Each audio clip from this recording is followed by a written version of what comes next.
Where are we? Where is the camera? You could do this. Hey, everybody, and welcome back to the Food for Thought podcast. Wait, no, that's not what we're doing anymore. But so used to doing that one. I did that for 20 episodes at least. 25 maybe, I think. All right, hold on. Let me start back over. You can just keep recording. Yeah. Oh, yeah. Aren't we doing that count-in?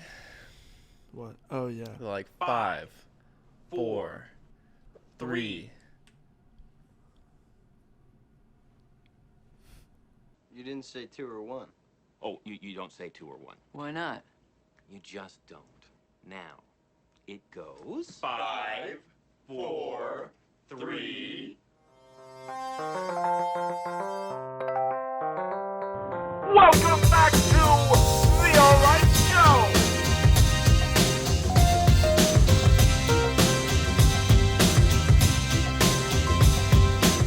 Hey, everybody, and welcome back to another episode of, say it with me, The Alright Show. Alright Show. Yes, that. Well, welcome to another episode of The Alright Show, where we strive to just be alright. Yeah. And enjoy ourselves. And we hope that you enjoy yourselves too. You know, at the end of the day, we're just trying to have some fun.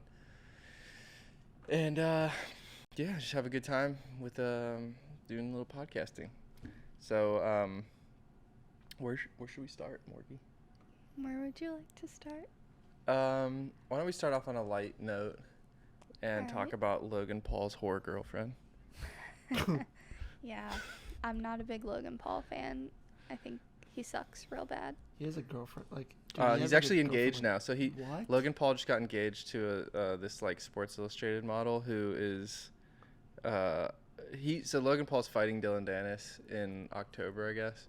And Dylan Dennis is this MMA fighter who hasn't fought in a while, but anyway, long story short, he's trolling Logan Paul, and his approach has been to just make fun of how many guys his fiance has been with. It's a lot. Or speculate how many, really, because it's not a lot of it is just him reposting pictures of her with on a guy, hugging a guy, or just in a picture with a guy. But there's definitely a lot of way worse pictures than that of her. Videos too of her saying some pretty questionable things. Yeah, she's definitely- very vulgar.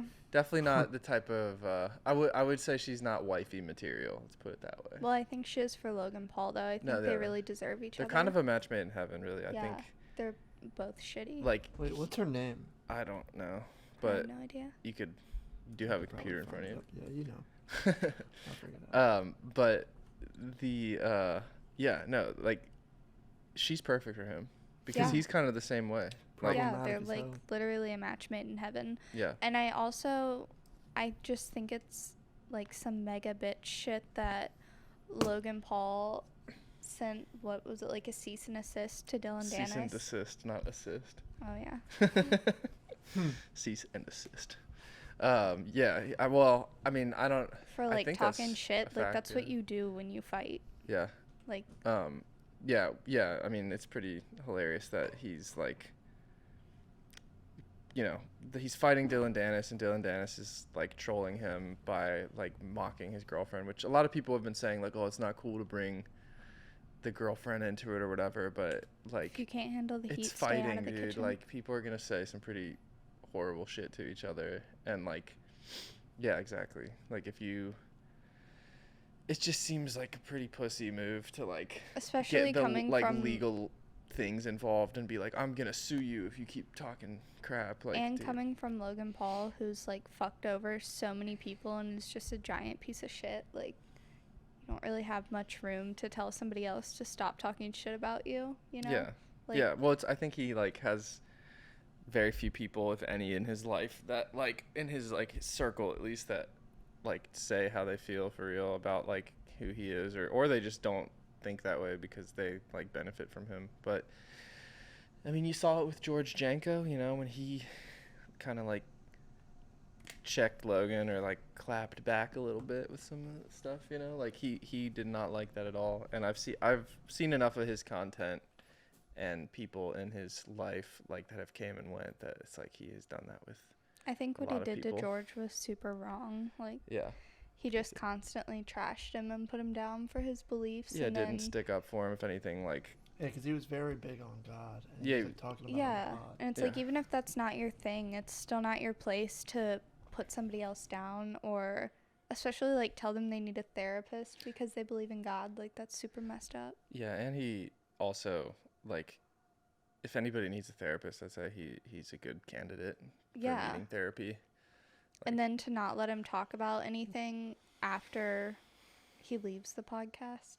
Yeah, apparently I actually just saw this last night. George Janko was he did a podcast with Howie Mandel, Mhm. and he didn't say much about it because he legally is prevented from doing that. But apparently, like, that the Bobby Lee podcast on Impulsive that George kind of like walked off on, like, at one point Bobby, like, I guess, like, put his nuts in George's face or something like pretty vulgar. Dude, and like what? really like unprofessional and not cool. And like I just learned about this yesterday, but like from what I heard, like, they edited out a lot of some of what went on that podcast, and George was saying that it just made him look way more like miserable of a person than he is, and that it just made him look like less justified for being as upset and annoyed and like walking out, as he was. Well, I'm sure. I feel like that's the narrative that they wanted Yeah. to spin. It seems like they were always doing that to him. Like, They've been doing that since they started their podcast, and like before even he got into podcasting with like vlogs and stuff. Like, and I mean, that's common amongst like most every creator, or a lot of them, to like manipulate the content you put out and cut out certain things. Like, that's just kind of how it goes. But like, there's still like levels to it where it's like, what are you cutting out? What are you leaving in, and why? yeah. So I mean, in that situation, I just feel like they're just doing it to save face and look like they're in the right and make George look bad, and then like on top of that, legally binding him from like even really talking about it in detail. And I mean, yeah, it's pretty bad. Yeah, I just think it's wrong. Like, Yeah, especially to call him your friend and yeah. like pretend like that. That's like the worst part about it, is like he's under this guise of like, put your friends first. Like, I just saw a thing with him the other day where he was like talking trash about somebody for like prioritizing their career over their friends and family. And it's like, if anybody's done that in this world, like, he's probably Yeah. one of like the top % of all people on earth that Yeah, have like, like prioritized career over family. That and friends. podcast he did with his brother, where he was pissed that he couldn't bring a Prime bottle into his fight, and his brother's like, well, why couldn't you just come, because I'm fighting and Yeah, you're and there I'm to your support brother. me. Yeah, why does Yeah. it have to be Well, a business thing? And it's like Jake was talking about how he's two-faced, and it's like a great point, because he is, and how he's like, when it's convenient for him to like manipulate his way into what he wants, it's like, oh, I'm your brother, like, yeah. let me promote Prime. Like, And then other times brothers. it's like, well, it's just business, like, I'm in business with your arch nemesis in KSI that like is like, he frames it like, oh, it's just business, it's good for business, like, it makes sense for us to do this together.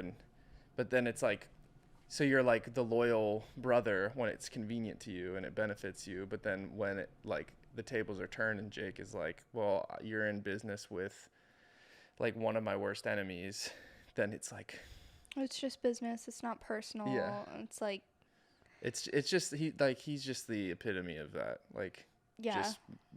I think he might legitimately be a sociopath, like Yeah, I think like diagnosed as Oh, such. 100%. Yeah. he's Dude, just like, He's like mixing real life and content and like what he sees fit to go to, and it's like he's mixing it all up, and like it's insane. Yeah. Like he's probably a psychopath, and as I much wouldn't as say- he could show well, I as don't a know if- real person, I it's don't just, like, know if it would be a psychopath or a sociopath. sociopath. That's what I think it would be a Sociopath. sociopath, because you're like manipulating your social relationships, right? Isn't that kind of like how yeah. sociopathy like- is? Sociopaths aren't really capable of truly feeling empathy Yeah. and remorse for things, which Yeah. I think very much rings true. Yeah, for him. he seems like that to me. Like, and I've actually been following him for a while now. Like he was doing stuff for a few years before I started to like watch any of his content, and I just kind of had seen him like online from different things, and then I like, you know, just started watching his content and then kind of got sucked in, and it like, I mean, don't get me wrong, he has like tremendous production value and like makes some fantastic content in terms of like what other creators make on YouTube. Like they have some crazy next level professional editing and narration or like storytelling elements and budget, and like it's really, really well done, and you got to give credit where credit's due. Like I actually don't hate him in every sense. Like I think he's accomplished a lot, and there's like things you could speak on that are like impressive or positive, I guess, but like I just think that the negatives outweigh the positives dramatically. Well, I mean, he can make good content or like quality content, but at the end of the day, it's a team that's putting that together. It's not just him, and he can still be a really unsavory person. He is. Exactly. Yeah, I just think it's crazy. Like when we were watching those videos of Jake on his podcast, and he was like even hesitant to talk poorly about his brother when his brother's done so much wrong to him. And it was just a really stark contrast. The guys that were on his podcast, I don't know if they're his co-hosts, but yeah, they seemed like they genuinely cared about him and his well-being and were true friends to him, versus watching Logan's podcast and everything just seems like a show. Like you can even tell that the his relationships co-hosts seem more superficial. It's more like a business, like I just feel like you can tell that his co-hosts are even afraid to voice what they want to say or think is their truth, versus like Jake's friends were like, well, I'm just gonna say it, like he's not good to you, and telling him kind of like the hard like truths their that you actual need to opinion, hear, rather than like being like walking on eggshells. Because I literally read a book about I mean, it was kind of like about sociopathy, or it was like borderline personality disorder or whatever, but like the part of it I think it was actually called like walking on eggshells or something. But like I feel like now I'm thinking about it, like being employed by someone like that, you would probably feel like that in a huge way. Like, I'm sure. because that's what happened. Like I've noticed, like, you know, George got fired, Spencer got fired. What's the guy? What is his after Spencer? Who was it? I'm just kidding. I know you don't know. For all the people watching, Kevin is legit a YouTube historian. Yeah, I his think knowledge runs deep. Yeah, I've been on YouTube since day one. Literally, like, started a channel like right when YouTube came out. Who was Spencer? Spencer was if you look up Spencer Vibes, he's with the Vibe Tribe. You know. Kevin's part of the family. No, I'm not. Spencer Vibes. It's VYBES. It's like like. So I probably know him. Your best self every day or some shit. I don't. Like, yeah, I don't know. He left the podcast a while ago, but he was like the original co-host. Oh wait, yeah. Or third co-host. And then I remember him. Yeah. like he cut off Dwarf Mamba, too. Evan. Oh yeah. Dwarf Mamba's gone. He was like besties with him. That's when you just know it's like, damn, dude, like you really just are so hungry for like that $1 billion net worth, like business mogul life, that you're just like willing to cut ties with all the closest people in your life to position yourself around all the best people for you to achieve that goal. Which it's like cool, like kudos in some ways. Like a part of me is like, wow, that's impressive to be like that willing to sacrifice, but at the same time it's like fucked up. And I it's don't think it's impressive. I think it's a bad. telltale sign of like something inside of you is not right. It's broken. Yeah.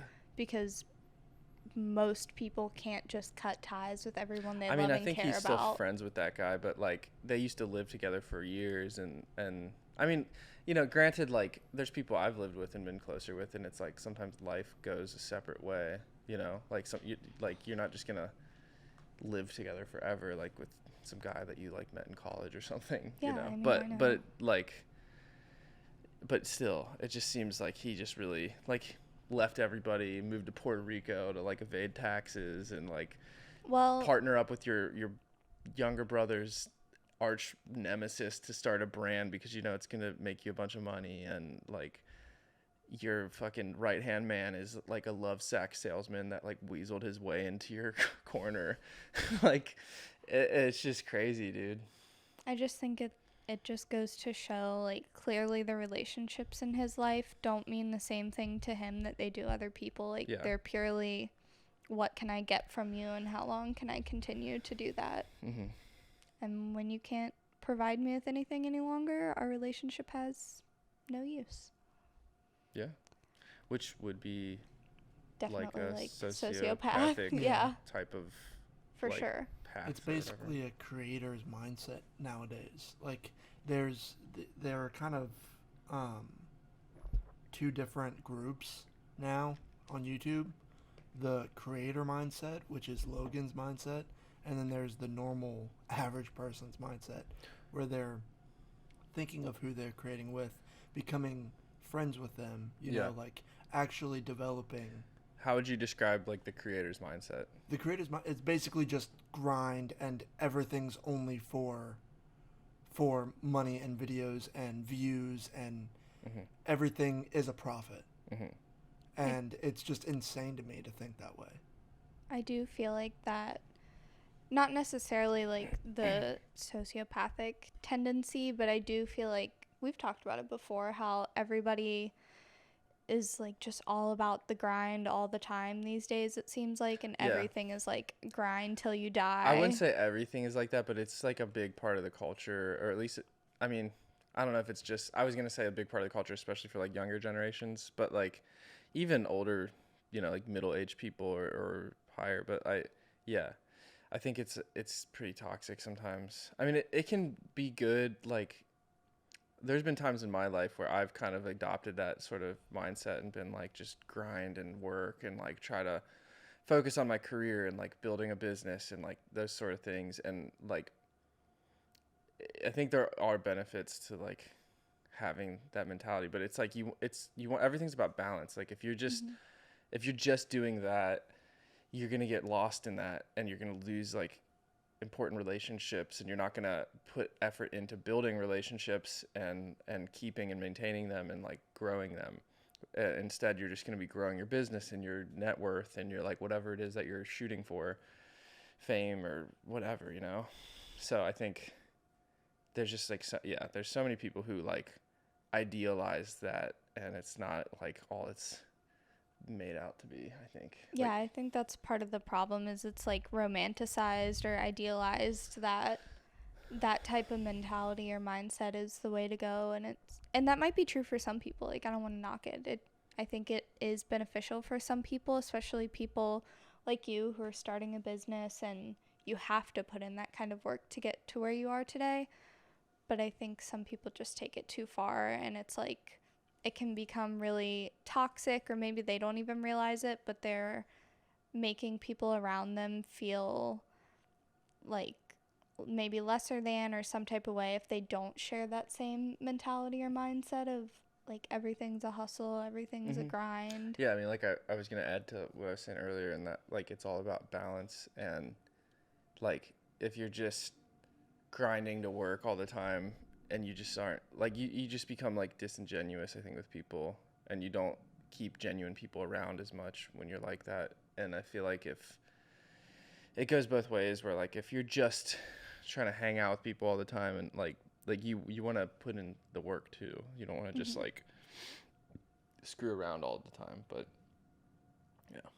Yeah, I think a lot of people have, especially a younger generation, have this like millionaire mindset where they're like, I'm just gonna grind and grind until I'm a millionaire, and it's like, but they don't actually want to put in the work that it takes to get there too. So it's like, well, plus it's also like idealized, like you're saying. So it's like, you know, it's all over social media, like people with nice cars or property or you know, food or vacations or whatever, and it's all like in your face, like everywhere you look almost. I mean, obviously, like there's plenty of places you can go online or in person that like you're not gonna be like bombarded with that, but it is like abundant in the culture. And Yeah, it's like I think it's really dangerous. I mean, speaking just as somebody who has two younger siblings who are just kind of entering into the social media world, and they're not old enough to really understand that everything you see online isn't reality 24/7. And I think it's really dangerous for young people coming into that to see, like, oh my God, everybody has the best of everything all Yeah. the time and it's all in my face. And then it creates this mindset where they're like, well, why don't I have that? Yeah, Is it there makes you something feel wrong with me? Yeah, well, yeah, it makes you feel like you're not good enough, or like you're like you just it makes you I mean, I'm speaking from personal experience, like feeling, jealous of other people's lives or lifestyles and people they know or the things they get to do. And like, I mean, I still occasionally feel like that sometimes, but it's very much less than it used to be. But there were times in my life where I felt like that a lot, actually.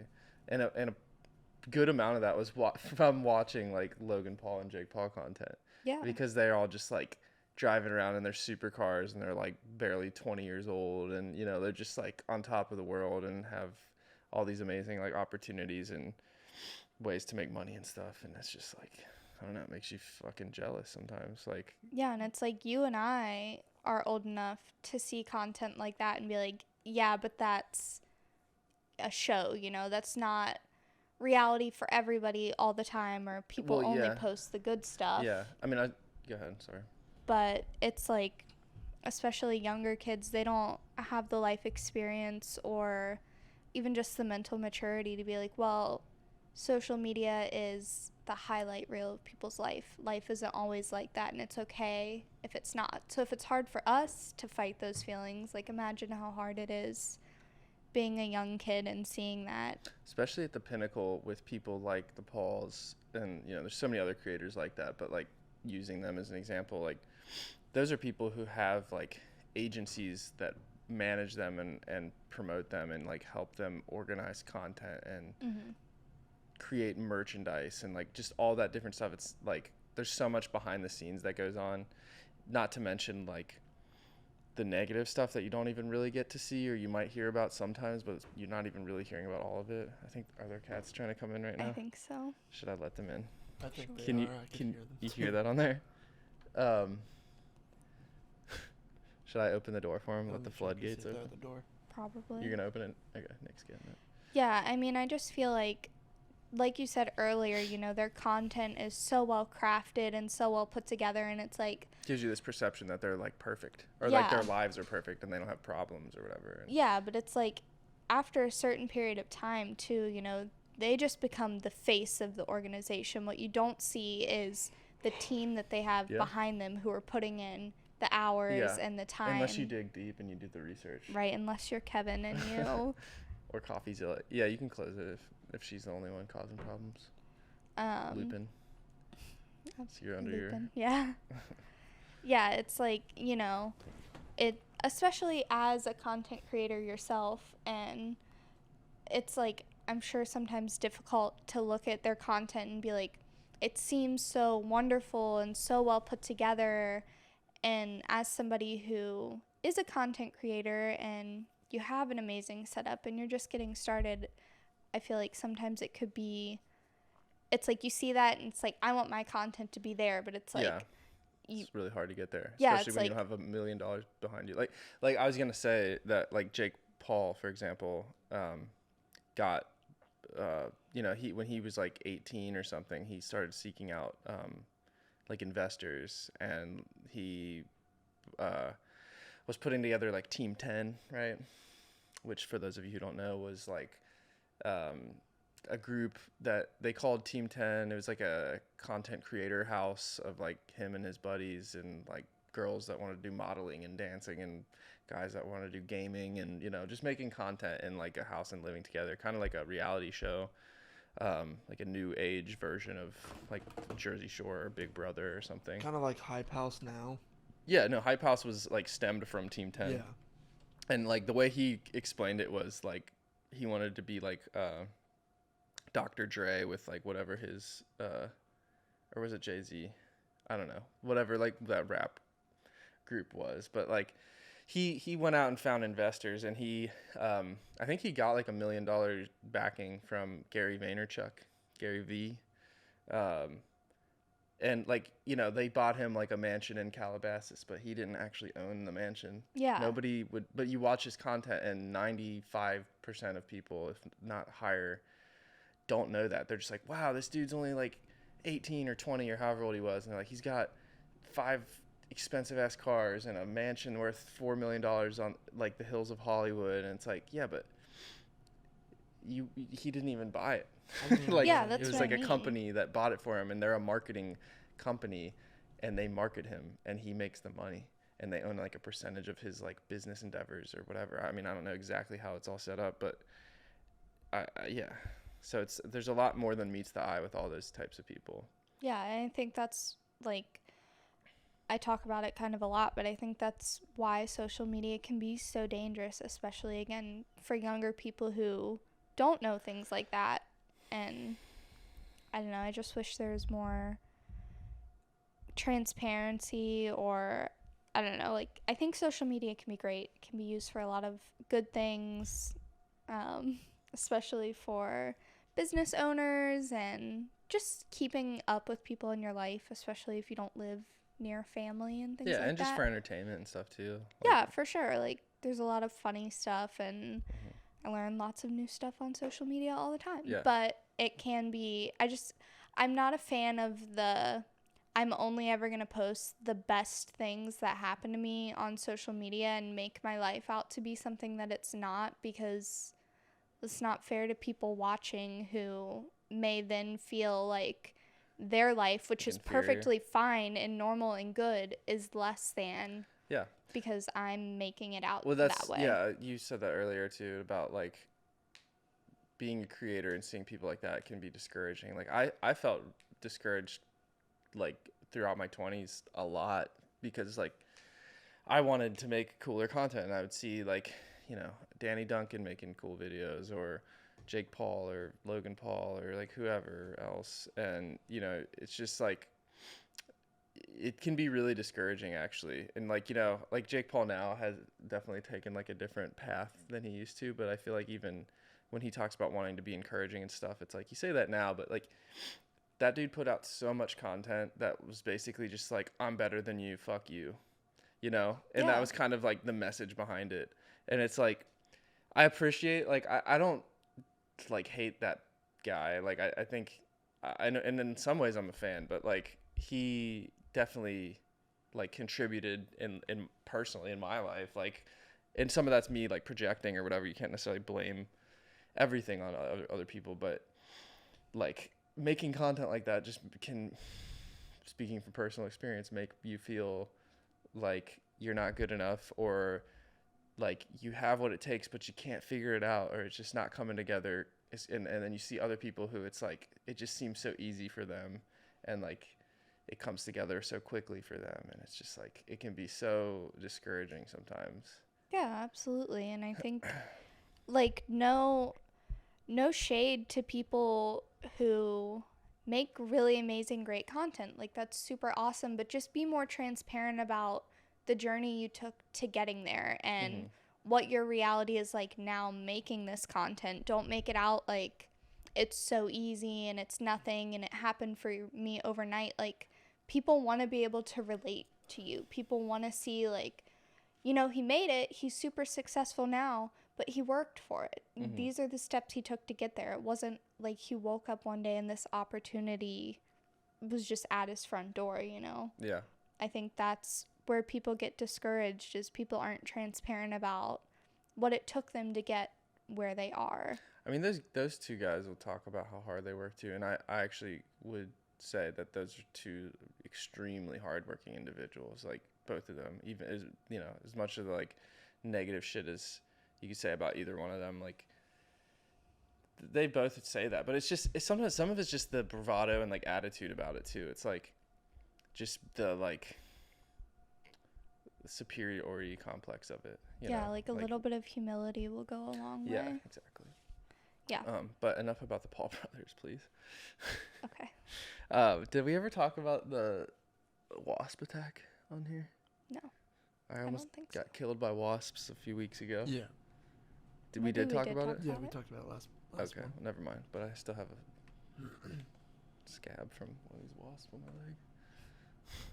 Still in recovery. Yeah, I don't know. I mean, we can keep talking about it if you want.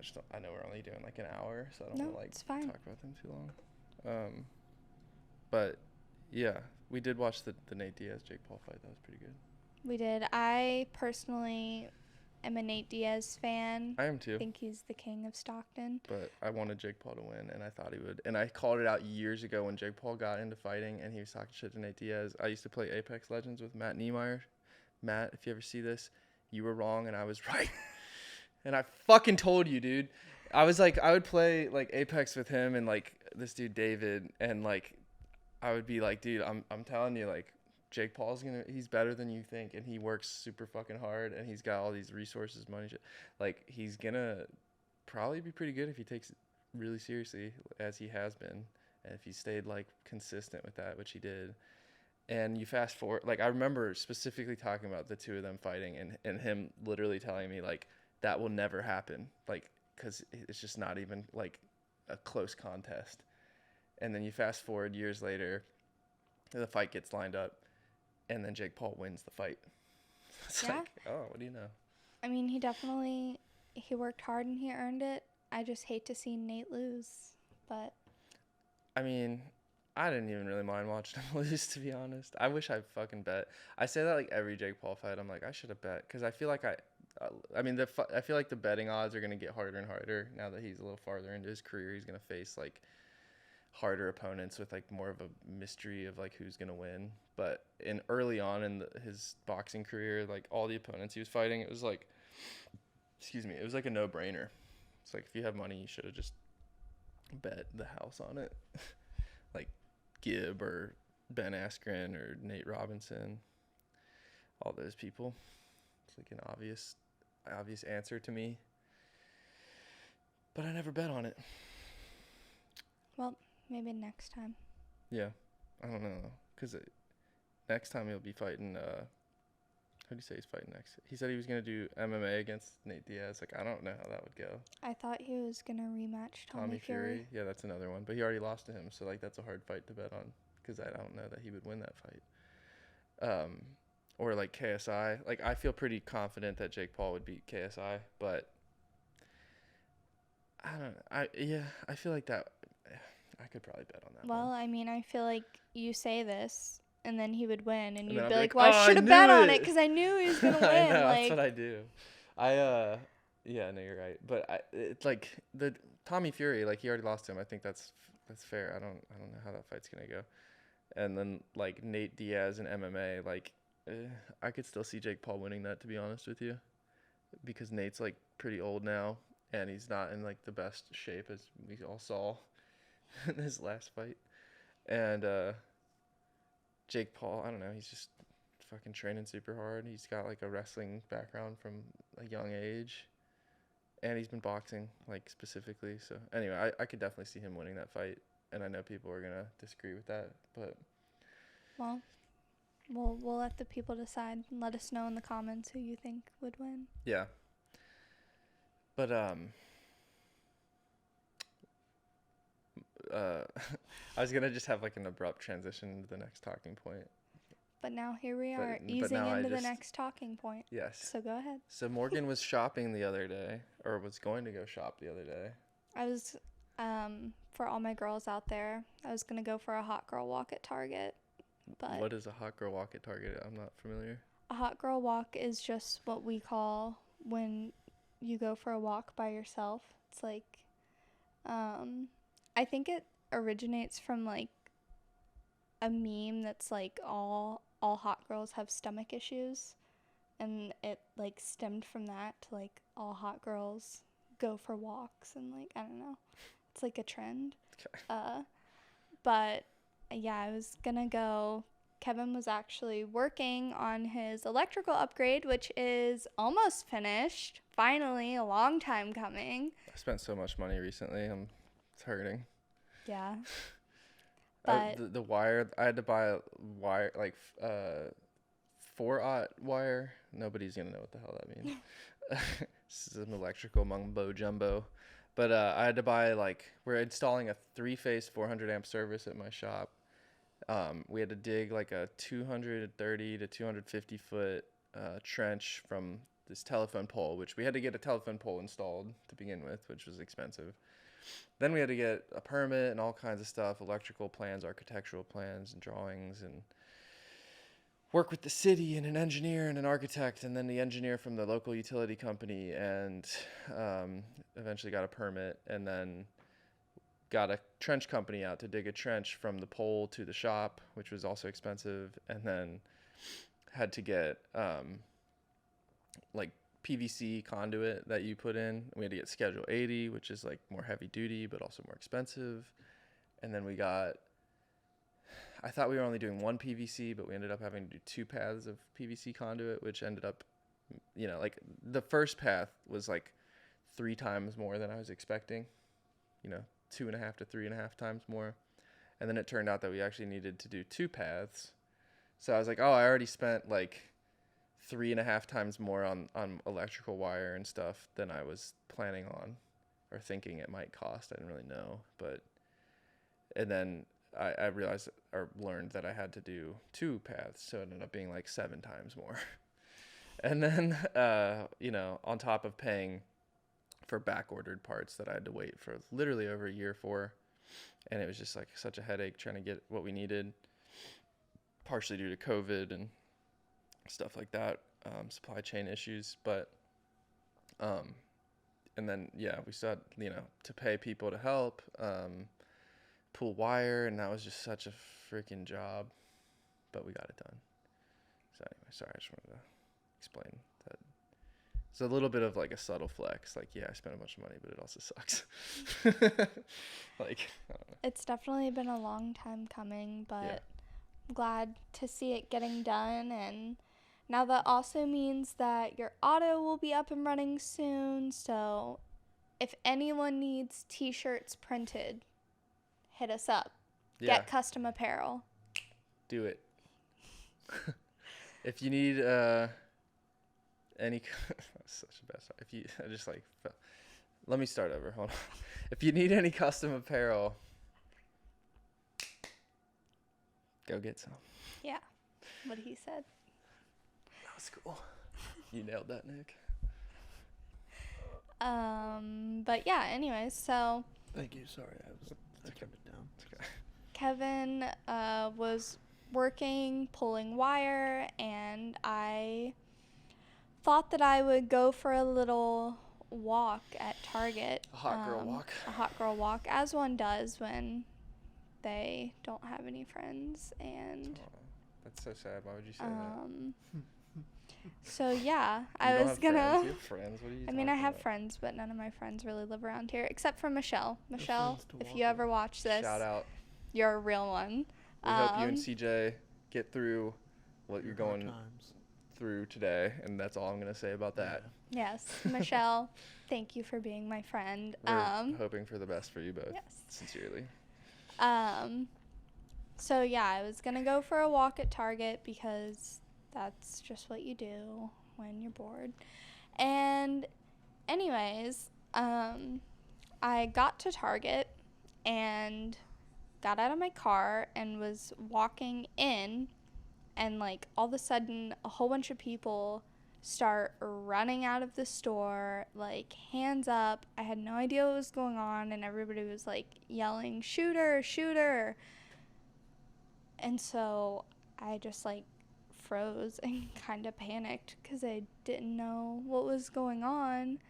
And everybody was like yelling, "Run to your car," or like "Get down." And a bunch of police pulled up and like SWAT, and they were all getting out of their cars, and they were like, it was legit like out of a movie where they like roll out of the cars before the cars even stopped, like holding these big guns, and they were running Was there all a over the SWAT car? place. Holy It was like one of those what do you call them, like armored? A SWAT car. Yeah, like an armored With vehicle. like SWAT officers. Yeah. That are wearing body armor and like fully decked out with like assault rifles and shit. Yeah, like wearing all black and stuff. Yeah. Even the police had like some were just holding handguns, but some were holding like big guns. And they were all running and they were telling people to get down. It was honestly super traumatizing, and I don't really think that I've fully processed it because like I try not to think about it very often because Although it freaks me out. my friend Ben and Jimmy, they were helping with the electrical upgrade. Both of them are veterans, and like Morgan called me like while she was still like waiting to leave because there was so much chaos and panic ensuing that she like couldn't get out of the parking lot. So she called me about it just to tell me what was going on and like just to talk, I guess, for comfort maybe. Yes. But like she explained that situation to me, and I was pretty concerned, obviously. And then I explained what was going on because she was telling me as I was like standing next to them and everything. But they're both veterans. They were just talking about how it's important like to speak about traumatic stuff like that because that's like a good way to avoid like post-traumatic stress from dealing with those types of situations that can lead to stuff like that. So I think it's good to talk about, even though it's hard to talk about and you probably don't want to. And maybe, I mean, we don't have to talk about it on the podcast since it's kind of like a weird open format to talk about something that might be upsetting, I guess. But I mean, it's just, I think it's hard to talk about things like that because, at least for me personally, like, it's hard to talk about something so crazy that only you experienced to somebody who didn't experience it, because at least for me, I'm like, well, maybe I was overreacting, or like I feel uncomfortable or weird like getting emotional about it because, you know, at the end of the day, it just ended up being a bunch of teenagers that had some beef in the parking lot, I guess, and there was shot like each other. two Like, guys that got arrested. One gun was found, and one person was shot twice, I think. yeah. So it wasn't like when she called me and told me about it, I was under the impression there was like an active shooter in Target that was like shooting people or something. Or I was thought trying that to. was what was going Yeah, on and she too. didn't know really either because she was just in the midst of like the panic in the parking lot. And it actually, I was telling her like, you're good in the parking lot because they're probably in Target and they're not going to come out trying to shoot people, because if they did, like all those there's tons of cops there, they'd get blasted. But like, if that was just me assuming that's what the situation was. So I was like, you're probably, you're good in the car, but it was actually like the opposite, where it's like it was actually in the parking lot that happened. Yeah. But like it was just a brief like, personal, or I don't really know for sure, but it's from what I read about it and learned, like it seemed like it was more just like a personal disagreement or beef or whatever you want to call it that like led to somebody shooting at somebody.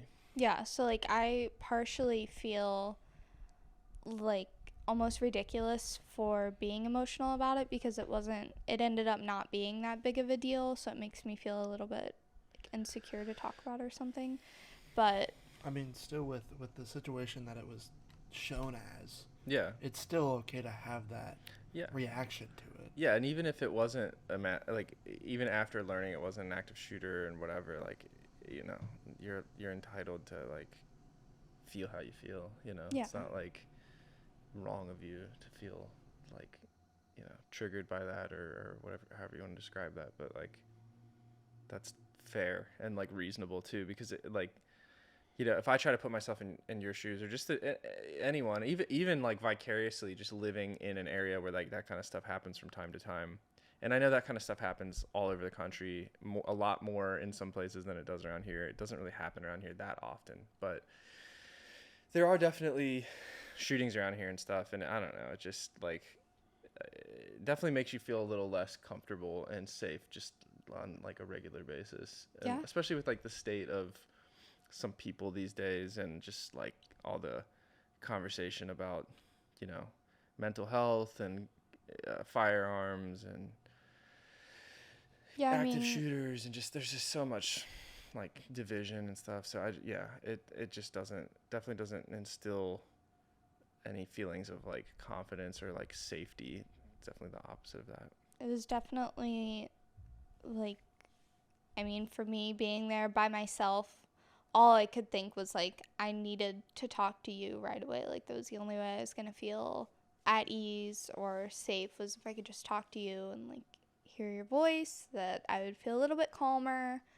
But yeah, it's like, you know, makes you wonder now every time you're out in public and you hear something popping off or hear like an argument, you're kind of like, Yeah, it makes you on oh edge shit, more. like, Yeah, you're yeah. like post-traumatic stress of like this could. I mean, no, for Yeah, sure. it's like, God, I hope this doesn't pop off. Like, Yeah, definitely frighten me and doesn't make me feel very safe or comfortable, like going places by myself, because I feel the most safe when I'm with you. So, okay, no, that's so sweet. I do. Thank you. So, yeah, everything ended up being okay, but it definitely freaked me out. And I know I and everybody else at that shopping center was very lucky that it wasn't something worse, because that does happen all over the country. And at the end of the day, I'm just lucky that I got to come home to you. Unscathed, and it wasn't, you know, like a bloodbath that you had to witness like dead people ever, you know, like that. Yep. So it could have been a lot worse for sure. And hopefully nothing like that ever happens around here. And I don't know. Anyway, this is dark and heavy, so we should probably move on to the next shitty thing. In that that same vein, happened in I our did see neighborhood. something crazy the other day on my way to work as Look well. at DJ, she's so cute. I know, she's slumped. I was on my way to work the other morning, and this was before 8 a.m. This was happening outside. It is way too early to have this kind of beef before 8 a.m. It's too early. There's really no good reason to ever do this. Yeah, this is true. There is no good time or acceptable time for this to ever happen, but I was on my way to work, and there's like this gas station that sits on the corner at a red light. And just in the time that I was sitting at this red light, I watched these two people at the gas station. One person was parked at the pump, and the other person was parked in just like a parking spot. And they must have been arguing, because one of the people got in their car and just floored it into the back of this other person's car and like totally smashed their whole front end, damaged the other person's car, and then just drove off. And like very stupidly, because there was a cop literally like right down the street from there that caught them when they drove off. But yeah, because you said there was a cop that had just pulled somebody over or something. Yeah, so like they were, just a couple literally, feet back. like, Yeah, right there, and then that happened. Like you said, the lady was at the gas pump, like finished getting her gas, was like yelling with somebody, got in her car, and then just rammed like the person. Yeah, just like smashed their car, flipped them off, and left. And then so obviously crazy. the cop was Yeah. like right there and arrested them. That's why I don't like. I've had a few like encounters with people like who were like road raging, or I was even maybe a little bit too, or a lot. I don't know, but like I try my best not to take it like anywhere anymore, because you just don't like it. You know, people are nuts, crazy. and like you just never know what somebody's going through like that day or just in general in their lives, and like it can just take one bad encounter that can put somebody over the edge to do some crazy shit like that. Yeah, it was nuts. All of this happened in the time that I was sitting at the red light. Like, I had just woken up like 10 minutes before, because that's usually how I roll into work, having just woken up. And I was like, did I really just see that? Like, Yeah, what the it's hell? like surreal.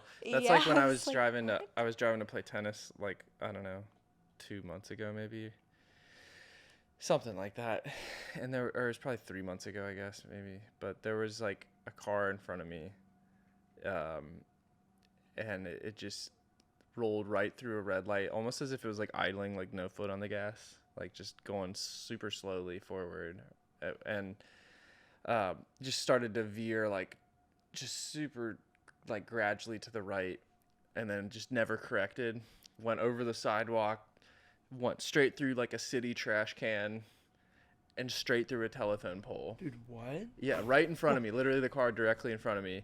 And it literally, it was like a truck, so it was a pretty strong car. It wasn't like a super big truck or anything either, but it hit the telephone pole, and the telephone pole just snapped in half.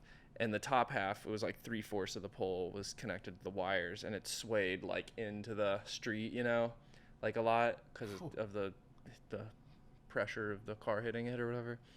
And yeah, it was crazy. I was like, holy shit. Was the Yeah. guy like, It freaked me out. I was on the phone actually at the time. I was like, oh my god, like this is nuts. Holy shit. I couldn't believe it. And then I got off the phone real quick. I was like, somebody just like ran through a telephone pole. Like, right, I gotta call and like report this. So I like got off the phone real quick and I called to let them know there was an accident and like some other people were around that had stopped. So I figured like they were gonna check on him. So if there was no one around, I'd have stopped and gone back. I didn't because I called and reported it, and there were other people that were like stopping. But yeah, it was wild. Yeah. I feel like just in general, people are on edge these days. For sure, I'd say. I mean, it seems like it more than it used to be, but I mean, it's hard to measure that too. But yeah, and then like the other day, I was driving home, and there was like all this commotion at the Dollar General parking lot. We live in an awesome neighborhood, is what we're trying to say.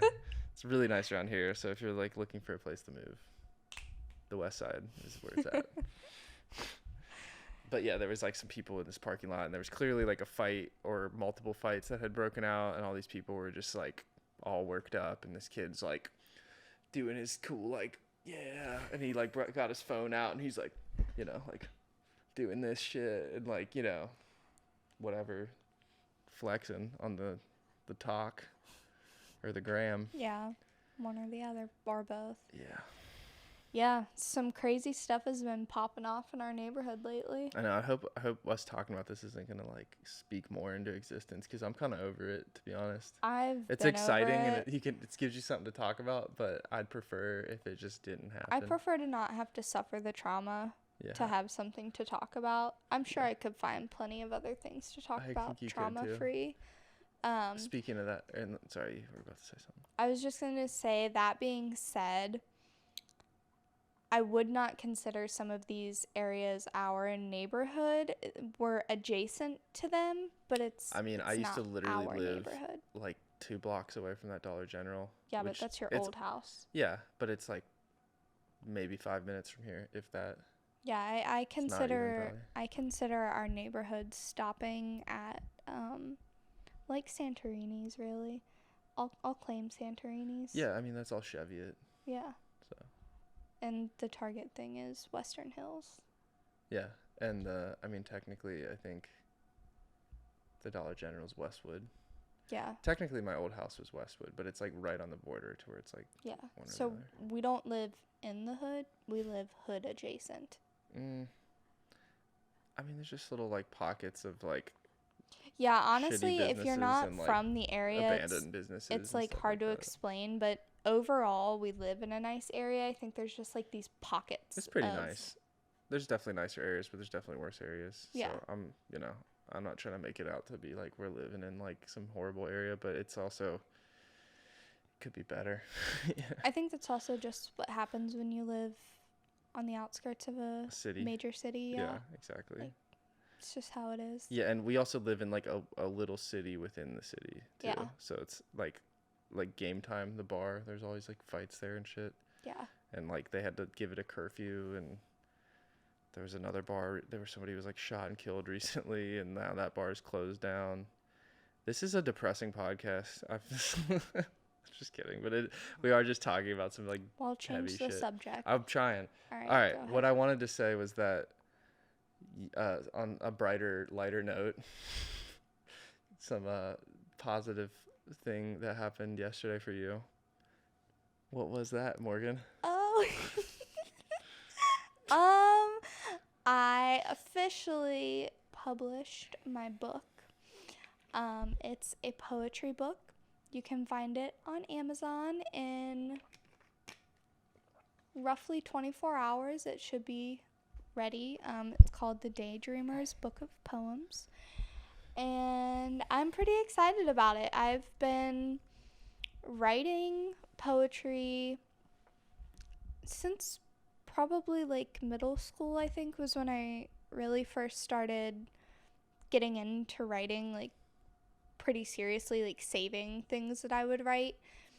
And this is a collection of poems that I've written over, I don't know, maybe like 5 or 6 years. Just poems that I've written at different points in my life, things that have spoke to me. And I used to enter a lot of writing competitions with just single pieces, and then I entered a lot of different, they're called chapbook competitions, but it's essentially like a collection of poems or a poetry anthology, and it was contests that you could submit your full body of work for an opportunity to be published. I did this for a really long time, got a couple of publishing offers, but wasn't crazy about kind of what a lot of major publishing houses were offering as far as your royalties and the rights to your work, and then being tied into a publishing contract.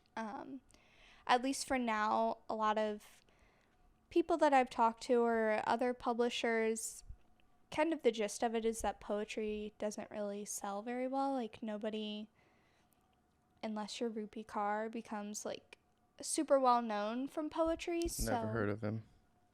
Her. I figured it was a her. I just thought it'd be funny if I said him. I actually didn't know what their gender was, though. She is like, Rupi Kaur is one of the only, at least in my opinion, poets of this age that has seen major success writing poetry books. I'm sure a lot of people might not know her name, but you've probably heard of Milk and Honey. It's like a super popular, they call them like Insta poets. But a lot of people said that poetry doesn't really sell, so I was hesitant of signing with a company and then being contracted into having to produce a second body of work in a certain amount of time, because I wasn't in a position where I felt like I could quit my day job to write full time, because I didn't know how well I would be able to sustain that. So I decided to go the self-publishing route and spent a lot of time organizing my writing, laying it out, rethinking it, second-guessing myself, and then finally just put it all together, made my cover design myself, and went through KDP, self-publishing, and submitted it yesterday. So I'm pretty excited about it. Yeah. Looking forward to seeing what else I can do with it. Yeah, You can also see the link for it in the description, probably. that's right, Nick. Oh, Right, thank you are Nick. Yeah, no problem. Yeah, we're gonna put the link in the I was description. trying to find it, but it It's doesn't show not. anything Yeah, I don't yet. think it's up yet. It doesn't show anything yet. But yeah, I plan on buying a copy. Hope to get a signed copy from the author. Would be really I'll cool. probably buy one too, to be honest. Nick will probably get one. Thank you. Thank Morgan's you. mom's planning on getting one. Yeah. So we've already got a few sales. But if you guys are interested, there will be a link in the description of the video. And how much do you plan on selling them for? They're $10. $10. It's a light. It's an easy read. Can't you It's get a just Kindle for poems. $5 too? Yeah, if you have a Kindle, or it's not Kindle specific, but any But like sort an of like ebook. ebook. Yeah. Yeah, it's $5. That's a steal. Yeah. I mean, Yeah. it's almost like, how could you not buy it? Really? Yeah, if I you mean, think about honestly, it, like what better are you gonna do with your money? Nothing. really, I mean, Maybe get some gas, but once your tank's full, go get that book. there might even be like a couple of wisdom nuggets in there that you really relate to. I don't know. Yeah. It could be possible. Morgan does have a few wisdom nuggets. I do. Every now and then I come up with something that's all right. Yeah, it's true. So, Just like this show. yeah, just like this show. Yeah. The All Right Show and the All Right Book. Yeah. Did you come up with the All Right Show? I don't know. I think I had a say in it. You've definitely contributed for sure. Yeah. I just was like, was that name your idea? I don't know. don't remember where Honestly, the we've name come came up from. with so many Collective effort. different names. Yeah. We don't need to give any credit to any one person for that. Yeah. But It's also not like the best name. but it's Excuse it's me? an all right name. It's yeah. all right. Yeah, Yeah. it's Yeah, alright. exactly. I'm not saying know, that. just kidding. I'm saying that in a good way. I know. Yeah, we got our first comment too, by the way, to everybody watching. Yeah. We got our first podcast comment for the All Right Show, It's pretty and good. it said, "It was okay." Period. That's good. That's what we're looking for. And that that's was what like, we're here for. that made my day. That's honestly, even better than all right. I was like, "Well, fuck yeah, man. I mean, That's That's exactly it's what we're going okay. for." So Yeah. thank you. Compliment taken. Yeah. So that was really big for me, and I'm really excited to see where I go with that and what I can do with that. But Yeah, I'm sure there'll be more books to come, and we've been talking about going to, like, well, first I guess make a list of like different potential places to get to like carry it, you know, and like see if we can maybe call them first just to save the trip. But sometimes it's better just to go in person too. So we're playing it by ear, but we're just excuse me, out of breath. We're coming up with ideas for like, you know, where to go, how to go about like trying to get people to help distribute it. And which, by the way, I guess if anyone's watching and has any suggestions for that as well, please, by all means, feel free to leave a comment as well. yes, For that. please. And also, you know what? Speaking of commenting, if you're enjoying today's podcast, please hit the like button. Please subscribe, leave a comment, share it. If you really, really like it and you want to get notifications every time that we upload, you can hit the bell icon after you've subscribed and it will notify you. But yeah, I mean, if you guys want to help us out, liking and subscribing is the way to do it. It will help with the algorithm, like us getting noticed basically and getting more eyes on the podcast, which of course is one of the goals. First and foremost, we want to have a good time with this and we want to have fun. And so like that's our main priority, but we also want to get the podcast, you know, off the ground and build a following and stuff like that too. So, yeah, enough about that though. Today's podcast is brought to you by Morgan's Book. Thank It's you. brought to you by my company. Get custom apparel. Get Custom Apparel, go Do get it. it. And Nick's Hot Sauce. Which is still unnamed. Still unnamed correct? and not really purchasable yet, but we'll shout it out anyway. My friend Nick's making some hot sauce, and it's pretty great. It's not all hot actually. It's just different flavors of sauce. Some of it's really hot, some of it's mildly hot. Anyway, we're trying to work on getting like the branding together, come up with the name, get the bottles and packaging and stuff, and then figure out if we need to get like an FDA license or something, like what exactly we need to do to get that like off the ground as well, and then able to be sold like across state lines. And you know, I don't know what kind of like regulations and licenses you might need for that, but we're looking into it, and sooner or later we will have him on. And yeah, if you like sauce, you can get some of that at some point.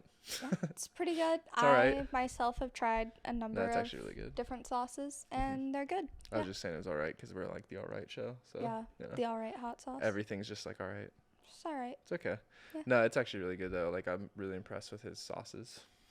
Yeah, He makes some great stuff, and they have good names like Owen Wilson. this is true. Although Owen Wilson was a little spicy. And Dad's Garden. Dad's Garden was good. Dad's Garden was my favorite. My favorite was the black chipotle garlic, Yeah. but he didn't really like the name. He wanted it to be more fun, Yeah. not just like a literal like this is the flavor. But anyway, enough about that too. I feel so powerful. I'm just like, now we move Enough to the about next everything. topic. On to the next. Yeah.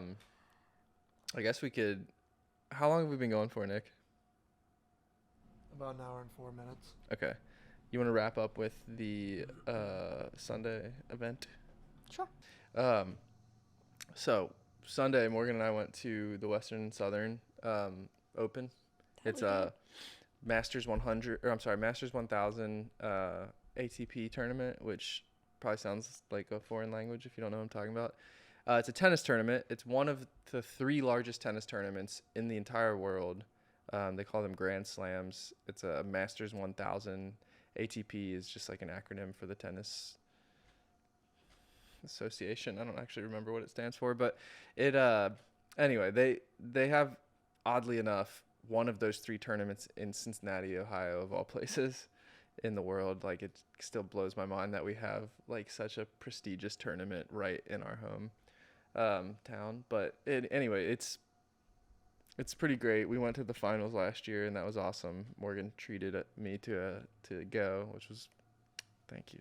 You're welcome. And then this year we did the same, and it was legitimately like one of the most epic experiences in my life. Like, it was so awesome, and we got so lucky.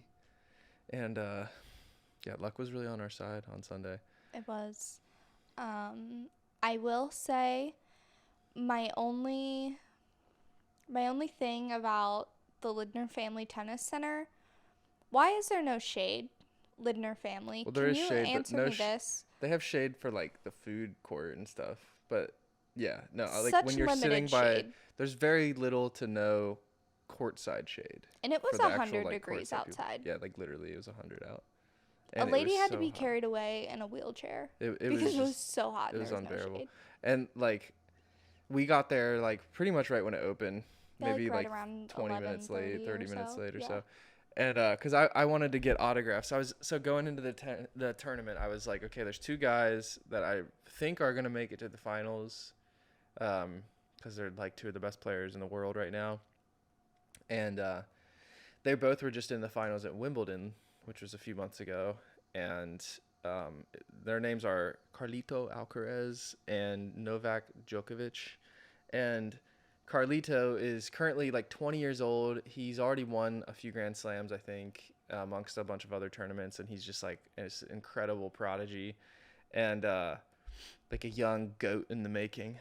And he beat Djokovic, who is like arguably, there's a very strong argument that he is like the tennis goat, like out of all of tennis history. Like there's a very strong argument that he is that guy, pal. And he like has won way more tournaments, way more titles than any other player. He's got the highest winning percentage of all time, the most matches won, I think the most Grand Slams. Like, he's just got like an incredible record to show. And he was currently ranked number 2 because he actually dropped out of some tournaments last year due to not having been vaccinated for COVID. And that being a requirement to compete and travel. So I guess it was more important for him to stand by his laurels and his own personal principles and perspective on that, and not get vaccinated in order to play those tournaments. So because of that, his ranking dropped. But he was number 2 going into this tournament, and Alcaraz was number 1. And I was thinking like, oh, it would be so amazing if these guys played, because we can actually go and I could actually see these 2 like legends play each other and face off like in Cincinnati. And long story short, they ended up both making it to the finals, and Morgan and I were talking about going. She ended up treating me again, because she's the best girlfriend ever, to go. And so she bought some really nice seats. They weren't like front row or anything, but like just going is just so great. And like the stadium's not that big, so even if you're sitting like farther away, like you still have a really great view. And last year we went and we had like, I guess it was like general admission for the finals or something like that. The way that they do it, you can buy a grounds pass. Yeah. You can buy a ticket to grandstand, which is like where the doubles finals will take place, or you can buy a ticket to center court. Yeah. Last year we had tickets to center court, but they were like the highest up you can get. It's like bleacher seating, not reserve seating. Mm-hmm. And then like when we went, we sat there at first, and then we realized after sitting there for like maybe half the match or something, we're like, there's so many open seats like really close, like that people are clearly not going to be sitting in for whatever reason. So we ended up going and sitting like, you know, we were probably in like the 4th row or something. Like we were pretty close in like the corner of the court last year. So that was really cool. But And I think because of COVID, they had less volunteer staff, so you could like walk to empty seats, but this Without year you being couldn't stopped. do that. Yeah. So we got there super early so we could go to Carlos Alcaraz was warming up for his match around noon, I think. So we got there. I really wanted to get some autographs. So I I brought these balls that were kind of like unique that I bought like for like this Wilson Kith collab. It's Mike Tyson's luxury tennis brand called Kith, like Kiss, but just how he says it. So like I brought these white tennis balls that were like a Kith / Wilson crossover with Mike Tyson, and so I had like this goal of getting a signature from each of those guys throughout the day, and we figured like going to their warm up and like watching that, and then maybe getting a chance would be one of our best chances. So we watched. He did some autographs, but we didn't really have a good spot for like catching him. He left. And then we went to the warm-up court for Djokovic. We got there like so early. We were probably like at least an hour or two. We were like an hour and a half early for his warm-up. But And then he was like an hour late to his warm-up. So we sat. I was like, this is gonna be packed. We should just stay because we're definitely gonna lose our seats. Yeah, it was so packed. And then, like the security lady had to yell at this group of people like 7 times to scoot back because they kept like encroaching on the court.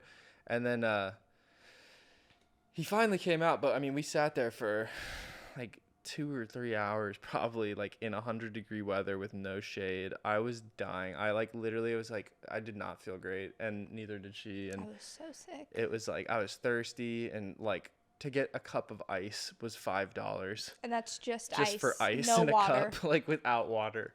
And then you could get like a tumbler for like $30. It's just like everything there's so expensive. But so this woman ended up sitting next to me, who we will call Kathy. We will call her Kathy. We will call her Kathy, but I don't believe Kathy was her real name. I don't think that Kathy is her real name either. Kathy, if somehow, some way you ever end up seeing this, Who are you? Awesome, but who are you? Yeah, no, you're amazing. So Kathy like sat next to me, and she was really into the women's doubles finals that was going on. So she was like, "Oh, I want to go watch this," and like, "Will you save my seat?" And we were just talking, and she said like she and her husband played tennis, and they were like, just 3.5 level players, like just doing it for fun. They were in their 40s and had like 3 kids or something. But she said that she flew out from Atlanta that morning. She said she bought the tickets to the tournament that morning, bought the plane tickets that morning, booked the hotel that morning. So, and Kathy was wearing some freaking Cartier bracelets and rings and shit. Kathy like, had money. Kathy was balling, dude. Like, we want to know more about Kathy's real life. Kathy was very subtly wealthy. I don't know. Maybe we don't. Maybe Kathy's got blood do. money or something. We might have sat in blood money seats, but it's okay. She like told me that she had bought these seats though, and she's like, "Yeah, I paid like $1,600 for them. It was like, what we, it was affordable for us." She called it a steal. A steal. She said they were technically like $2,000 seats, but they were on sale or something like that. And her husband couldn't go, I guess she said, because of they bought the tickets before they even checked to see if they could get a return flight home. Yeah. And like she said he couldn't go because he had to watch their kids or something. So she didn't. She had an extra seat and just went by herself, and happened to sit next to me at Djokovic's warm up. And she just had like so much energy. She was like so smiley and like laughing a lot. She just was having a great time. And I was, enjoying her energy, and hopefully vice versa. I would say probably, because she invited me to sit next to her, and I was like, I don't want to do that because like, what about me and Morgan's seats, and like, where's Morgan gonna sit? And I was like, I don't want to like bail. I'd feel bad. And Morgan talked me into it, and I'm really grateful you did, because it like, I don't know. I part of me is like, damn, like I still kind of feel shitty for like going to sit next to Kathy, but like, here's how I feel about it. Kevin loves tennis so much. He is like so about it. And this was going to be a crazy opportunity to sit literally right behind where the players. No. That's not even where her seats were. Oh, right. Well, Kathy's seats, she had, like, you walk in gate 8, which means nothing to people watching, but, and then you get stopped by security, you show them your tickets, and then they let you, like, down into, like, the, like, closer seats. She had seats that were literally, like, I think they were like right next to Djokovic's coaches, which would have been really cool because he'd be talking to them and like you'd be right next to them. But the way I saw it was this was such a great opportunity for Kevin to be literally right there on the court in these amazing seats. How could I ever tell him no to that? Like, I know how much that would mean to him to be there. yeah, So it was like a no-brainer for me. Like, obviously go. I brought a book. I was going to be chill to and just Morgan's not that into tennis. Like she watches like all my matches and goes to like all my matches because she's very supportive and a great girlfriend, and I really appreciate it. And it's not like she dislikes tennis, but she just isn't like that passionate about it like I am. So like for her, it was just like, I'm here for you and I want you to have like a good time. And obviously like I wanted her to have a good time too. I wasn't trying to be like selfish about it. And that's why I asked her like 20 times if she was sure. look at Lupin on the camera. Roar, sounding her roar. But anyway, she convinced me to like go sit next to Kathy, and like obviously part of me wanted to because I was like, this is a crazy opportunity. And so like Kathy told me to meet her at the gate around 4:30 because that's when the match was like starting. And I went there and I couldn't find her, and I walked up to just see if I could get in, and I'd written down where her seats were on my phone, and and Kathy like, and I couldn't find where she had went. So I just like showed the security guard. I was like, I'm just looking for my friend. Like she has the tickets on her phone. And hey, Lupin. Hi. Sorry. Excuse me. Hello, Kat. You want to get out of here? We're almost done. But so I showed him the tickets, and he was like, you're good. Just come on. And so I got in like without even having to verify that I actually had tickets. And then I like couldn't find Kathy, and I just wanted to get a seat. So I noticed like right behind the line judge, who has like a stand that he sits in, there was like, I don't know, 5 to 8 seats in like row 1 and 2 that were like completely empty. And I was like, oh, that's a good place to sit. Like I think I sat like 1 or 2 other places before that, and then like noticed that and moved over. But the line judge is right in the middle of the court. So it was like row 1 and 2 right in the middle of the court. And I just went and sat there, and then Kathy finally like got a hold of me and found me, and I talked to her for a minute and was like, hey, I think I'm going to stay here for right now unless I get kicked out, because like these are just great seats. And she's like, actually, I'm going to do the same thing. And like, so she ended up sitting next to me, and then I was like talking to Morgan. I was like, I think she could probably get you in, because it's like she didn't even use her ticket on me. So like, you should come sit with us. And then I asked Kathy, and she was kind enough to get up and go find Morgan, and then like help Morgan get in. So at the end of the day, we got like so lucky. She's so cute. We got so lucky because we'd already had like the opportunity to just go see like some amazing matches. Like I figured this match would be like legendary, and it was. It was a 4-hour match. It was the longest ATP 1000 like Masters final in the history of tennis, and it was against the number 1 and number 2 in the world. The number 2 guy is arguably like the LeBron James or Michael Jordan of the sport. Like he's a legend for sure. Arguably like the greatest to ever do it. And he's 36 years old too, so he's like only going to be playing for another couple years probably at that level. And his opponent is like the opposite. He's like this really young guy. He's only 20 years old, but he's like this prodigy who's already winning like against the best in the world, and has for the past couple years. I think he's gotten like his first Grand Slam when he was only like 18, which is insane. And so like it was just a treat to be there in general. And then on top of that, like we got to see them practice, and then I met her, and she invited us to sit, or me to sit at that, like those great seats. And then I got in without having to show the tickets, and then we got Morgan in, and then on top of that we got to sit behind the freaking line judge in rows 1 and 2. Like I was sitting in row 2 and they were sitting in row 1, and then I moved up to row 1 because I wanted to root for Novak Djokovic, because I'm an old guy and I want to root for the old guy. But a lot of people were rooting for Carlos, and there was these guys that were sitting next to me that were rooting for Carlos, and like just wasn't my cup of tea. You know, they were like talking hella shit about Novak, and it was like, it's kind of getting me a little fired up, honestly. Like, they were calling him like schizophrenic and like saying all kinds of weird shit. Novak, we love you. Yeah, yeah, dude. Like, it was just like, I've never been more into a match in my life. Like, I was rooting for him. Like, I was rooting for the Bengals at the Super Bowl, or like at a playoff match, and like, it was just so cool to be like right there and see these like world-class athletes that are like two of the best in the entire world playing each other in one of the 3 biggest tournaments in the world. So it's like really high stakes for those guys, because that's an important tournament to them.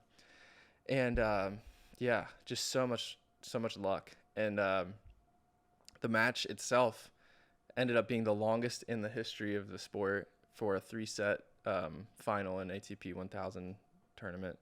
And yeah, it was just such a great match. Like, it was back and forth the entire time. Like, it was anybody's match because it was so close, and just neither guy was giving up. And I think Novak actually had a heat stroke. That's what I read later. Like, and I don't know if that's 1,000% true, but I read that on a few different articles. And like, I believe it. I do remember at one point, I don't know if you noticed, but there were like doctors that were like tending to him, and he was like definitely struggling clearly. And I mean, it was like 100 degrees out. It was insane. And then so like, not only was it like 100 out, but then they're playing a 4-hour match in the sun at the highest level. So you're like really straining yourself. So I can only imagine how exhausting that must have been. I played a 3-hour match a few weeks ago, like a month ago, at a tournament in 100-degree weather, and it was brutal. And yeah, so long story short, again, the match went tiebreaker, and then it was like 7-5, and then it went to another tiebreaker, and it was just so close the whole time. And then the match finally came down to like the last 2 points, and Novak pulled through and got the win. And after his victory, ripped his shirt off. It was epic. Super epic. And I was like, throughout the match, I was just screaming. I was like, I was losing my voice. Like, I was like, just fucking, like, at one point I made a sound, like, I don't even know what I was trying to say. It was just some primal sound. I was just like, like, I don't even know what the fuck I said. But it was, I was so into it, and I've never even been like that into a tennis match in my entire life. Like, it was so cool and just so intense, and like the pace that they play at is crazy. But anyway, he ripped his shirt off and, like, you know, basked in his victory, and then walked like back towards us, because his bench was to our left and Alcaraz was to our right, and we're kind of like in the middle of that. And he walked towards us, and I swear for like a moment he kind of looked at me, I think, and like he tossed the shirt, and there was like an older guy, like Morgan was sitting to my left, and there was an older guy like to her left, and we, you know, a bunch of people reached out, but like that older guy got his hand on it, and I got my hand on it, and I just fucking yanked that shit out. I was like, this is mine, dude. I will fight to the death for this. And yeah, I've never been more excited in my life to have another man's sweaty shirt in my possession. It was so sweaty. It was drenched, but it was we were hyped. Worth it. Yeah. Yeah, we were super hyped. So and it's like you can explain what. I'm going to grab the shirt, show it off a little bit. Okay. It's kind of like an epic moment, because if you know anything about tennis, you know it's like the most prim and proper sport there is. So for somebody to, will you open the door for her? Yeah, gotta check it out. Oh, this door. Yeah. I would close that door. So for somebody to win a tennis match and like rip their shirt, that's really... Well, he does that all the time. Yeah, but I feel like in general, that's really like... It's not as gentlemanly. Unsightly for a tennis tournament, so it causes a lot of stir. And now we'll always see that clip and be like... Check this shit out. That's our shirt now. We own that shirt. This is the shirt that he ripped off. It's pretty fucking cool to have. I know it's just like a fucking sweaty athletic shirt that another guy wore.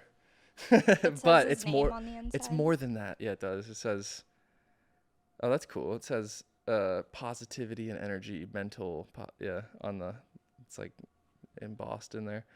Mm-hmm. I wonder if that's on, because you can buy these shirts like online, but I wonder if they all say that, or if, like, it says his name right here. with some other stuff. But yeah, pretty freaking cool that I got this. Isn't that cool? I mean, like he's like literally like the LeBron James of tennis or something like that. You know, like he's one of the best to ever do it. And that was one of the. He even said in the post-match interview that was like. He's like, I haven't played too many matches like that. Like that was one of the craziest matches he said he's ever played, and it was the longest in the history of tennis for like a 3-set match in a final like that. And I got the freaking shirt to prove it. So Where is it split at? it didn't rip entirely in half. He ripped it like a little bit and threw it off. Yeah. Yeah. So pretty freaking cool. That's pretty sick. Yeah, dude. Yeah. I'm gonna get it framed and put it in like a shadow box. And then I also got one of those. I mentioned earlier I was like walking around with like that white Wilson Kith tennis ball. Yeah. That Mike Tyson like collaborated with Wilson with or whatever. That's a joke, by the way. Okay. But like, I didn't know that. Mike Tyson should have a fucking luxury brand called Kith. You know. But yeah, he. What was I saying? Fuck, I lost my train of thought. Oh yeah, so I had that tennis ball like on me all day with a marker in my pocket, like just waiting for an opportunity to get an autograph. And like I tried a few different occasions to like extend my hand out the ball and get an autograph, but they weren't, paying attention or whatever. But after that happened, then he like, went and did some interviews and whatever he was doing, and then like went down the court a while and was like signing a bunch of people's hats and balls and whatever. And then like worked his way back, and actually like I was like, oh, we might actually get an opportunity for more autographs. So I went for it, and he signed that. In hindsight, I kind of wish I had him sign this instead of the ball, because I could have. But I'm super happy I got this with or without a signature, as well as getting a ball signed. That is like a kind of like limited edition ball, which makes it look cooler, I guess. But either way, like even if we just went and I just with the tickets that you got for us, like that would have been such a treat. And so like just going to see that match at all in person would have been incredible. And then on top of that, getting like to meet Kathy, if that really is your name. Oh, we forgot to even mention that Kathy's husband is like, he just owns businesses. yeah, and makes I was like, money. so I was trying to, because I have like a screen printing and embroidery business, so I'm always thinking like maybe I can make a business connection, get some like printing for somebody new. So I was like, maybe I can figure out what they do for work and print for his employees or something, because I figured like if he, I asked her what they did, and she said that they had businesses, and I was like, okay. Vague, but okay. Businesses, that's leaves a lot to the imagination. And I just kind of left it at that because I didn't want to press her about it. And then I was like, I'm going to ask her again later, like see if I can get more info out of her. And I mentioned it to her at the match when we were sitting up there, like what they did. I was like, well, so what do you guys do? And she's like, he just has a few businesses. I can't say more than that. She said, he makes money with them. She said he just makes money. Yeah. But I can't say more. I'm like, what the fuck what do you guys do? Why do you have Cartier jewelry and have... Dude, is he like part of the cartel? That's what I'm saying. Are you like a newer cartel? Do they have like an OnlyFans or what? I feel like I think there's a possibility that Strip he's clubs, maybe Morgan like thinks. famous or something, and she didn't want. Yeah, that's what I thought. Morgan, like association. You were saying you thought he had like a strip club or something. Well, they are from Atlanta. Atlanta's pretty big on. You guys should have the done a club selfie scene. with her. I did. We did. I just was texting her today, asking her because I asked her if she'd send me the pictures and videos that she took, because she took a bunch throughout the day. Yeah. And I was in a couple of them, and I was like asking her to send them to me, and she still hasn't. And I texted her today about it, and I was like, hey, can you still send me those? And she was saying that she was working and that she would after. I'm like, working, eh? What you working on, Kath?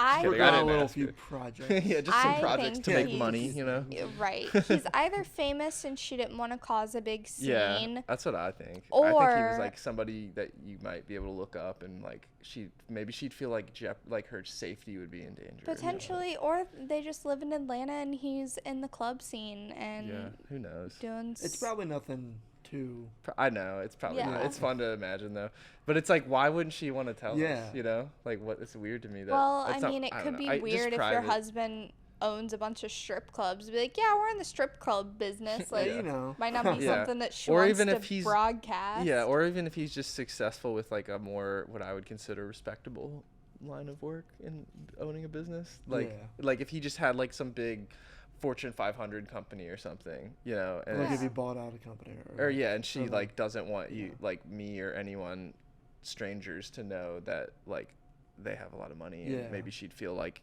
jeopardized by that somehow. Yeah, I so mean, she I was respect it. a woman traveling alone. Like, Yeah. totally respectable. Or he's famous, and like I said, she doesn't Yeah, want that was people to also be like, thought.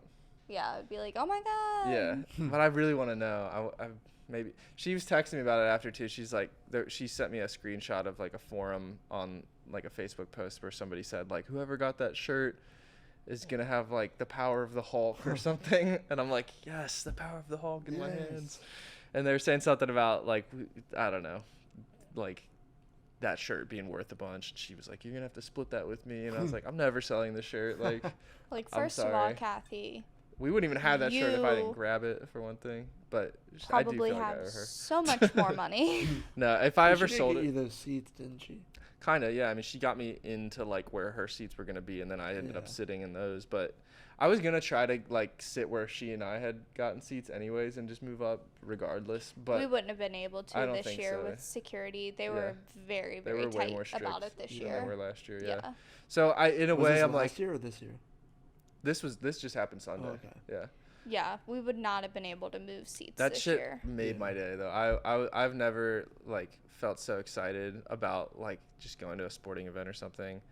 And like I've been, you know, to Bengals playoff games and like been a fan of them for years, and it was just such an epic experience, and really just like so memorable.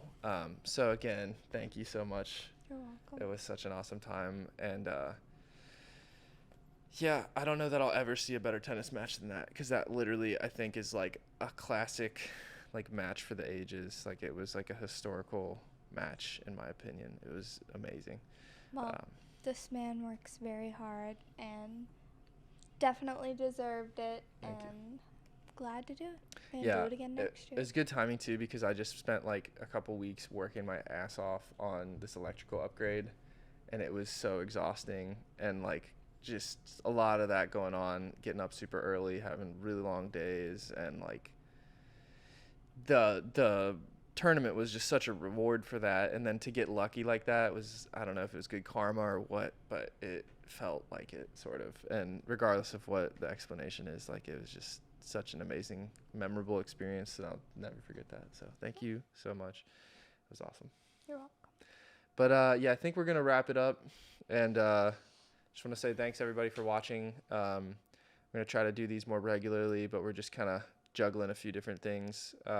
But sooner or later things will settle down and we'll dial it in, and just the goal is to just keep improving. You know, we're making intros and outros and getting sample sounds and fixing little, you know, things like audio issues and color and lighting and just a bunch of different stuff. So we're working on making this better every time we get together on it, and going to continue to do that for a long time to come. And we appreciate you guys watching. And hit the like, hit the subscribe button, and we'll catch you guys in the next one. It's a wrap. It's a wrap.